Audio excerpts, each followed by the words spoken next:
This week in Bible study, we're going to be going through Romans chapter 5 and chapter 6. And you may remember that the start of chapter 6 has a whole great big discussion about baptism. It's one of my favorite parts of Scripture. I really like teaching this part. But as you're reading it, here's what I want you to do. I want you to come to Sunday morning Bible study and tell me your baptism story. I want to hear what you were thinking about. I want to hear what made you decide to be baptized. I want to hear who was instrumental in teaching you. I want to hear how you felt afterwards. What I'd like to do is have maybe 2 or 3 stories for the next couple of weeks. And so if you'd like to tell your story, get it ready and raise your hand Sunday morning. We'll share some of those as we talk about baptism. In our sermon on Sunday morning, we're going to talk about the gift of going first.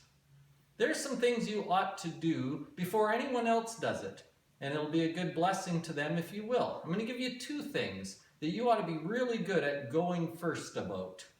These gifts will give others the chance to follow you, and will leave a good example. The gift of going first is the title of our sermon. And then on Sunday night, we're going to talk about something you know a lot about right now. We're going to talk about spring. Only we're going to talk about spring in the soul. What does that feel like? And what is it like? What does it do? What are you supposed to do in times of spring? Spring brings its own activities. We're going to talk about some springy things on Sunday night. Sounds like a lot of fun to me. Hope you're there.